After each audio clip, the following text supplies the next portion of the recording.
आज हम लोग सीखेंगे HCF निकालना। HCF कैसे निकालते हैं, तो यहाँ पर देखिए बोर्ड पे सवाल है 12, 24 और 48 का HCF निकाले। सबसे पहले तो आप ये जानिए कि HCF को क्या कहते हैं। HCF का फुल फॉर्म है हाईएस्ट कॉमन फैक्टर। इसको हिंदी में क्या कहते हैं, इसको हिंदी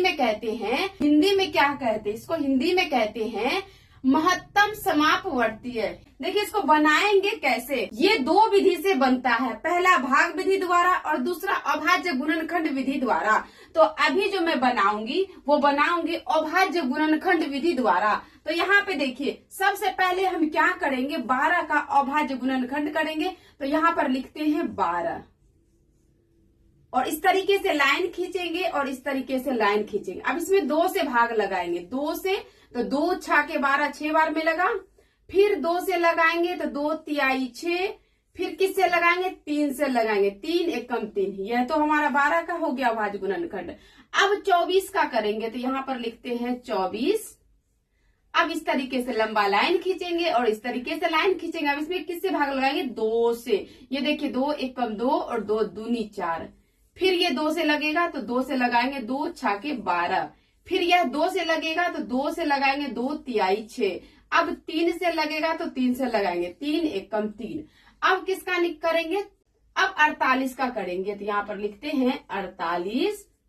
इस तरीके से लाइन खींचेंगे, स्टेप बाय स्टेप आपको देखना है। फिर इसमें भी 2 से लगाएंगे, 2 दूनी 4 और 2 चौके 8। फिर 2 से लगाएंगे, 2 एकम 2 और 2 दूनी 4। फिर 2 से लगाएंगे, 2 6 के 12। फिर 2 से लगाएंगे, 2 तिहाई 6। फिर किससे लगाएंगे, 3 से, 3 एकम 3। तो अब देखिए 12, 24 और 48 का हम अभाज्य गुणनखंड किए हैं यहाँ पे। अब ये बाहर में जो संख्या है सभी को गुना के रूप में लिखेंगे। तो यहाँ पे क्या है, 12 पहले लिखेंगे इस तरीके से 12, फिर बराबर देंगे। अब ये बाहर में जो संख्या लिखे हैं इसको यहाँ पे लिखेंगे गुना के रूप में, 2 गुना, फिर क्या है 2 गुना 3। अब 24 का लिखेंगे तो यहाँ पर लिखेंगे 24। अब ये बाहर में जो संख्या इसको भी गुना के रूप में लिखेंगे इस तरीके से, एक नहीं लिखना है, ठीक। अब फिर 48 का लिखेंगे तो यहाँ पर लिखते हैं 48। 48 का भी हम यहाँ पर लिख चुके हैं। बाहर में जो संख्या है उसको गुना के रूप में लिखना है। अब हम क्या करेंगे, ये जो तीनों में मिलेगा उसको घेरना है। यहाँ पे देखिए ये भी 2 मिल रहा है, ये तीनों में 2 मिल रहा है, तो इसको घेरेंगे इस तरीके से। यहाँ पे घेर के बताते हैं, इस तरीके से घेरना है इसको।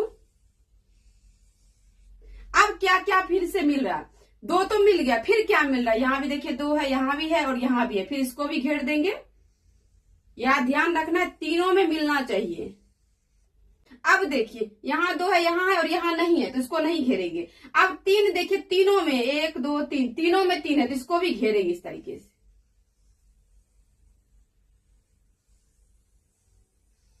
अब देखिए इसको घेर दिए, कि जिसे हम घेरे हैं उसको इस जगह पे हम लिखेंगे बराबर का चिन्ह डाल के।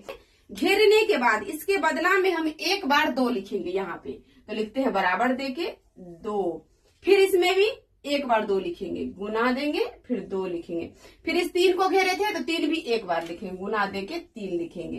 अब देखिए हम क्या करेंगे, जो हमें नहीं मिला है उसको छोड़ देना, उसको नहीं लिखना। अब यहाँ पर लिखेंगे HCF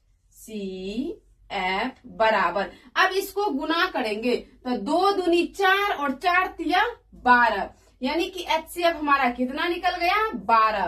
तो यह क्या हो गया, ये हो गया इसका आंसर। ये क्या हो गया, यह इसका हो गया आंसर। 12, 24 और 48 का HCF निकाले तो आंसर कितना निकला, 12। तो इस तरीके से HCF बनाते हैं। यह आपको ध्यान में रखना है कि जो हमें तीनों में मिलता है उसी को घेरना है और घेरने के बाद उसके बदले में एक बार यहाँ पर लिखना है।